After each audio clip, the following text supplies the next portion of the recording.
এই জীবন যেন বহতা নদীর মতো, চলার পথে কত বাঁক মোহনা শত, আছে আরো দ্বন্দ্ব আলো আধারের, বেছে নিতে হবে তাই পথ আমাদের। আসসালামু আলাইকুম প্রিয় দর্শক, আপনারা যারা দেশে আছেন প্রবাসে, সবাইকে জানাই অনেক অনেক প্রীতি ও শুভেচ্ছা। শুরু হলো এনটিভি আয়োজিত এবং লাভ হলো নিবেদিত টক শো আলোকপাত। আপনাদের সাথে আছে আমি জাইনুল আবেদিন আজাদ। আর আজকে আমাদের মাঝে অতিথি হিসেবে উপস্থিত আছেন বিশিষ্ট বিজ্ঞান গবেষক ডক্টর মশিউর রহমান। আসসালামু আলাইকুম ওয়া রাহমাতুল্লাহি ওয়া বারাকাতুহু। প্রিয় দর্শক, আলোকপাত অনুষ্ঠানে আমাদের আজকের বিষয় সম্পদের মোহ। সম্পদকে আমরা ভালোবাসি, যাপিত জীবনে প্রয়োজন হয় সম্পদের। একটা প্রয়োজন, আরেকটা হলো প্রতিযোগিতা। বর্তমান সভ্যতায় ইহলৌকিক সভ্যতা বললে বোধ হয় উত্তম হয়। ইহলৌকিক সভ্যতায় সম্পদ অর্জনের একটি আমরা প্রতিযোগিতা দেখতে পাই। কারণ যারা ইহলৌকিকবাদী, যারা সেকুলার, তারা পরলোকে বিশ্বাসী নন। তারা মনে করেন এই ইহলৌকিক জীবনটাই সব, এখানে কিভাবে উপার্জন করব, আরও সম্পদ মানে আরও ভোগ। এই যে একটি তাড়না, এই কারণে বোধ হয় আমরা অনেক সময় যে মানুষ হিসেবে আমাদের করণীয় কী, মানবিক মূল্যবোধ কী, সেটা ভুলে যাই। আর আদর্শ তো অনেক দূরের বিষয়। অবস্থাটা এমন দাঁড়িয়েছে যে অনেকেই সম্পদকে আভিজাত্য এবং মর্যাদার প্রতীক হিসেবে বিবেচনা করে থাকেন। এমন দৃশ্যপটে প্রশ্ন জাগে, এমন ভাবনা চিন্তা চেতনা কি সঙ্গত? আরও প্রশ্ন জাগে, এই অবস্থায় আমরা কি করে পৌঁছলাম? প্রশ্ন তো আপনার কাছেই। ধন্যবাদ আপনাকে। সম্পদের প্রতি মোহ, অ্যাকচুয়ালি মোহ থাকে সম্পদের প্রতি। দ্যাট ইজ, এটা একটা, আমরা যদি ল্যাটিন শব্দ ধরি অ্যাভারেসিয়া, এটা বলে unpleasant unappreciable desire for money, post and position, status and power. একটা মানুষের সম্পদের প্রতি লোভ, যেমন ধরেন কারো কারো লোভ থাকে শুধুমাত্র টাকা পয়সার দিকে, কারো কারো পোস্ট অ্যান্ড পজিশন, এবং এটা কিন্তু এক ধরনের সম্পদ, তার ব্যক্তিগত সম্পদ মনে করা, স্ট্যাটাস। আরেকটা হচ্ছে ক্ষমতার জন্য।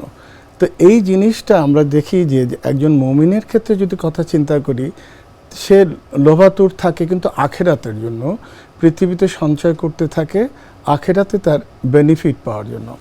আমরা যদি পৃথিবীতে আমরা দেখি মানুষের এই সম্পদের প্রতি যে মোহটুকু, কোরআন মজিদ কি কথা বলে, আমরা 3টা সূরার দিকে একটু খেয়াল করব। সেটা হলো সূরা ইসরার 18 নম্বর আয়াত, সূরা শুরা অর্থাৎ 42 নম্বর সূরার 20 নম্বর আয়াত, এবং সূরা রাদের 15-16 নম্বর আয়াত। আমরা সূরা ইসরার যদি 18 নম্বর আয়াতের দিকে তাকাই, আল্লাহ সুবহানাহু ওয়া তাআলা বলছেন যে ইহলোক কামনা করে আমি তাদের সত্তর দিয়ে থাকি এবং পরকালে তার জন্য আর কিছুই থাকে না। সুম্মা জাআলনাহু লাহু জাহান্নামা ইয়াসলাহা মাজমুমান মাথুরা। দ্যাট ইজ, এই সম্পদ অর্জনের জন্য তার চাহিদা মাফিক যে পেল, সে কিন্তু আখেরাতে আর কিছু থাকলো না। আমরা যদি দেখি সূরা রাদের 15-16 নম্বর আয়াত, এখানে বলছে পার্থিব জীবনের চাকচিক্য এবং জীবনের প্রতি এই যে আমরা যে এক লাক্সারিয়াস লাইফের প্রতি যে মোহ আমাদের, এটা যদি আমরা চাই, এদের মধ্যে আল্লাহ যাদের দেয়, আল্লাহ সুবহানাহু ওয়া তাআলা বলছেন এদের মধ্যে থেকে আমি কারো কারোর জন্য তা বরাদ্দ করি, বিনিময়ে তার কাছ থেকে কেড়ে নেই জান্নাত, ফলে থাকে জাহান্নাম। সো এই কথাটা আল্লাহ সুবহানাহু উলাইকা লাযিনা লাইসা লাহুম ফিল আখিরাতি ইল্লান নার। দ্যাট ইজ, আখিরাতে তার আগুন অর্থাৎ জাহান্নাম ছাড়া কিন্তু আর কিছু থাকে না। একইভাবে সূরা শুরার 20 নম্বর আয়াতে আল্লাহ সুবহানাহু ওয়া তাআলা একই বলছেন যে পরকালের যে আশা করে, আল্লাহ পরকালের জন্য তা বরাদ্দ করে দেন। ইহকাল যে চায়, এখানকার আভিজাত্য সম্পদ, তার আখেরাতে কিছুই থাকে না আগুন ছাড়া। সম্পদ একটা হলো স্বাভাবিক পরিশ্রমের মাধ্যমে তো কিছু সম্পদ অর্জন করতে হয় জীবনযাপনের জন্য, একটা স্বাভাবিক বিষয় আছে। আর একটা দেখা যায় অনেকে অনেক বেশি সম্পদশালী হয়ে যান, কিন্তু মাসিক হিসেবে মেলে না, যেটা ব্যবসায়িক হিসেবে মেলে না, তো সেখানে চলে আসে দুর্নীতির প্রসঙ্গ। তো আমাদের সামাজিক জীবনে একটা পারসেপশন বা একটা ধারণা এরকম, যারা অনেক বেশি সম্পদশালী তারা অন্যায় এবং পাপের মাধ্যমে সম্পদ অর্জন করেছে, এবং এইসব সম্পদশালী ব্যক্তিরা জান্নাতে যাবে না। কিন্তু আমরা আবার ইসলামের ইতিহাসের দিকে যখন দৃষ্টি দিই, তখন দেখি সেখানে অধিকাংশ মানুষই দরিদ্র ছিলেন, সাধারণ মানুষ ছিলেন, এবং তাদের মধ্যে কেউ কেউ আবার সম্পদশালীও ছিলেন। এ প্রসঙ্গে যদি উদাহরণ টেনে কথা বলি, তাহলে কথা বলতে হয় হযরত আবু বকর এবং হযরত ওসমান রাদিয়াল্লাহু তাআলা আনহুর কথা। তো এক্ষেত্রে আপনি বিষয়টিকে কিভাবে ব্যাখ্যা করবেন? এটা একটা চমৎকার বিষয় আপনি বললেন। বলা হলো যে সম্পদশালী ব্যক্তি, এখানে একটি প্রচ্ছন্ন দাগ আছে, সেটা হলো আমি কিন্তু প্রথমেই চাইলাম সম্পদ, আমি পার্থিব জীবনের চাকচিক্য চাইলাম, আমি কিন্তু লাক্সারিয়াস লাইফ চাইলাম। এর ফলশ্রুতিতে রিজিক আল্লাহ দিল, কিন্তু এর বিনিময়ে কিন্তু কেড়ে নেওয়া হলো জান্নাত। আর আপনি যাদের কথা বললেন আবু বকর, ওসমান রাদিয়াল্লাহু তাআলা আনহু, তারা কিন্তু ইসলাম আসার আগ থেকেই ধনী ছিল। মজার বিষয় হলো যে ইসলামের ছায়াতলে তারা যখন আসলো, তাদের এই সম্পদ কিন্তু সাদাকা করলো, দ্যাট ইজ মানুষের কাজে, মানব কল্যাণে, রাষ্ট্রের কল্যাণে, সমাজ কল্যাণে এখন বিলিয়ে দিলেন। এখন মজার ব্যাপার হলো সম্পদ আমরা যা ভাবি, যেমন একজনের 100 কোটি টাকা আছে, সে ভাবতে পারে 100 কোটি টাকা আমার। রাসূল সাল্লাল্লাহু আলাইহি ওয়াসাল্লাম কিন্তু তা বলছে না। একটা চমৎকার হাদিস আছে, সেটা মুসলিম শরীফের 2958 নম্বর হাদিস এবং তিরমিজি শরীফের 2342 নম্বর হাদিস। রাসূল সাল্লাল্লাহু আলাইহি ওয়াসাল্লাম বলছেন যে, এটা ইবনে শিক্ষির রাদিয়াল্লাহু তাআলা আনহু থেকে বর্ণনা করা হলো যে, তুমি বলো এটা আমার সম্পদ, আমার সম্পদ। রাসূল সাল্লাল্লাহু আলাইহি ওয়াসাল্লাম বলছেন, না, তোমার সম্পদ ততটুকুই যতটুকু তুমি খেয়ে শেষ করেছো এবং যতটুকু পরিধান করে ছিন্ন করেছো, আর বাদ বাকি তোমার না, তোমার সাথে যাবে না, সেটা অন্যের। তাহলে আপনি দেখেন, আপনি এই ফিলোসফিক্যাল কথাটা যদি কেউ বোঝার চেষ্টা করে, আপনার 100 কোটি টাকা বিলিয়নার হতে পারেন, কিন্তু ম্যাথমেটিক্যালি আপনার ততটুকু যতটুকু আপনি খাচ্ছেন আর যতটুকু আপনার গায়ে আমি পরিধান করে শেষ করে দিচ্ছি, মানে মলিন করে দিচ্ছি। একটা বিস্ময়কর ব্যাপার যে রাসূল সাল্লাল্লাহু আলাইহি ওয়াসাল্লামের এই বিষয়টা আমি যদি একবার ধারণ করি মাথায়, আমার কতটুকু প্রয়োজন আর কতটুকু আমার বলে আমি বলবো, দাবি করে এটা আমার, এই জিনিসটার মধ্যে একটা কিন্তু গভীর চিন্তা করার বিষয় আছে। আরেকটি বিষয় হলো, এই যে সম্পদ নিয়ে যদি আমরা চিন্তা করতে যাই, একটা হলো মানুষ হিসেবে আমাদের কিছু প্রয়োজন আছে। আমাদের তো সত্তায় জৈবিক বিষয় আছে, মানসিক বিষয় আছে, আত্মিক বিষয় আছে, ইবাদত বান্দেগীর বিষয় আছে, কিছু সম্পদের তো প্রয়োজন হয়। এবং ইসলামের সম্পদ অর্জনের বিধান আছে, সেটা অবশ্যই হালাল পথে হতে হবে। সম্পদ ব্যয়েরও বিধান আছে, সেটা অবশ্যই ইচ্ছে মতো করা যাবে না। সম্পদ ব্যয়েরও হালাল হারামের বিষয় আছে। এখানে একটা শৃঙ্খলা আছে, কিন্তু একটা সীমাবদ্ধতা এসে যায়। তো এর বাইরেও দেখা যায় আমরা যখন ইহলৌকিকবাদী হয়ে যাই, পরকালের বিশ্বাসে তেমন দৃঢ় নই, তখন আমরা এসব ভুলে গিয়ে আমরা একটা স্বাভাবিক প্রয়োজনের বাইরে গিয়ে আমরা প্রতিযোগিতায় লিপ্ত হই। এই প্রতিযোগিতার বিষয়টি কেমন, এটা মানুষকে কোন পর্যায়ে নিয়ে যায়, সমাজের প্রভাব কী, বিষয়টি এতটাই গুরুত্বপূর্ণ যে পবিত্র কোরআনে সূরা তাকাসুর নামে একটি সূরা অবতীর্ণ হয়েছে, এবং সেখানে কিন্তু মানব জাতিকে সতর্ক করা হয়েছে। সূরা তাকাসুর প্রসঙ্গে কিছু বলবেন?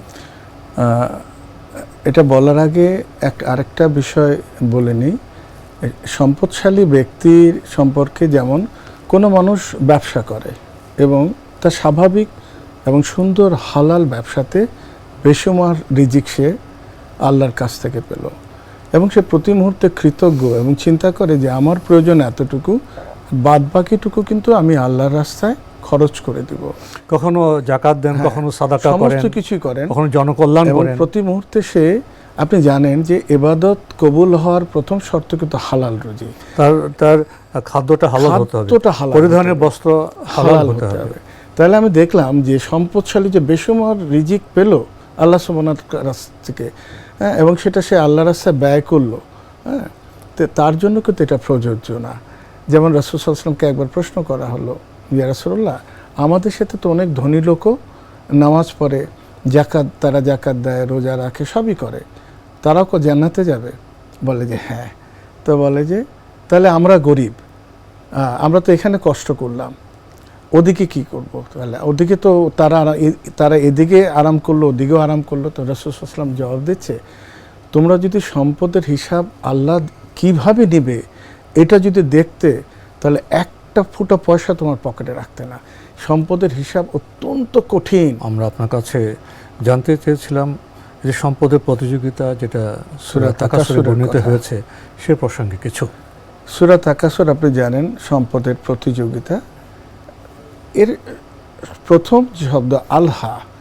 আল্লাহ শব্দটা দিয়ে বোঝায় গাফিলতিতে নিমজ্জিত হয়, এমন কিছু কাজ করা যে আপনার আসল কাজটা ভুলিয়ে দেয়। যে আপনার ইবাদত করতে হবে, আপনার নামাজের ওয়াক্ত চলে গেছে, আপনার এটা করতে হবে, ভালো ভালো কাজগুলি সম্পূর্ণভাবে ভুলে দেয়, সে আল্লাহ শব্দের অর্থ। আপনি দেখেন সূরার বলা হলো আল্লাকুমুত তাকাসুর, প্রাচুর্য মানে সম্পদের প্রতিযোগিতা তোমাদের গাফেল করে দিয়েছে, মানে পদচ্যুত বলা যায় যে কক্ষপথ থেকে সরিয়ে নিয়ে গেছে, পথভ্রষ্ট হয়ে গেছে। হাত্তা জুরতুমুল মাকাবির, যতক্ষণ পর্যন্ত না তোমরা কবর পর্যন্ত, অ্যাটলিস্ট দেখেন যে এই যে একটা কম্পিটিশন যে সম্পদশালী হতে যায়, বলা হচ্ছে যে এই কম্পিটিশনটা টিল ডেথ, মৃত্যু আসা অবধি তোমাদের মধ্যে আছে। এমন হচ্ছে লাতারা উন্নাল জাহিম, অবশ্যই তোমরা জাহান্নাম দেখবে।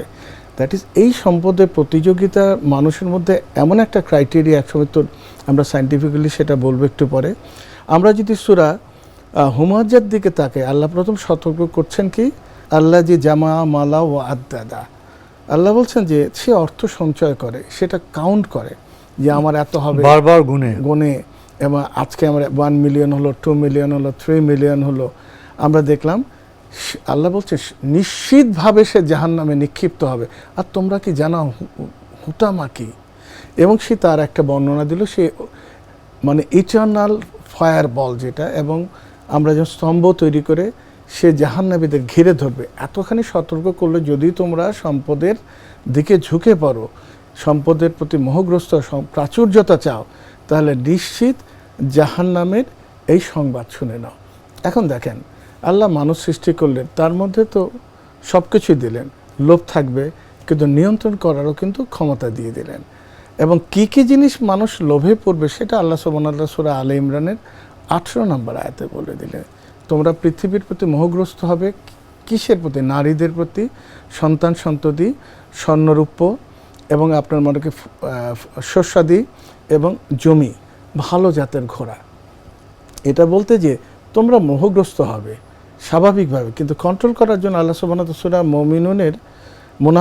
সূরা মুনাফিকুনের 9 নম্বর আয়াতে আল্লাহ সুবহানাহু তাআলা বলছে তোমাদের এই সন্তান, এই সম্পদ তোমাদের যেন গাফেল করে না দেয় আল্লাহর স্মরণে। দ্যাট ইজ পরীক্ষার মতো, একেবারে যার প্রতি আল্লাহ দেয় সে যদি সেই কাজটা করে, ধরা যাক সে চিন্তা করলো আল্লাহর তরফ থেকে এই রিজিক আমার কাছে। যেমন একটা জিনিস আপনার সূরা কাসাসের 78 নম্বর আয়াতে একটা কথা আছে, আপনি দেখবেন অনেক সময় পৃথিবীতে সাকসেসফুল যারা, তাদের ইন্টারভিউ নেয় কীভাবে তারা সাকসেসফুল হলো, তারা বললো তার বুদ্ধিমত্তা প্রজ্ঞা।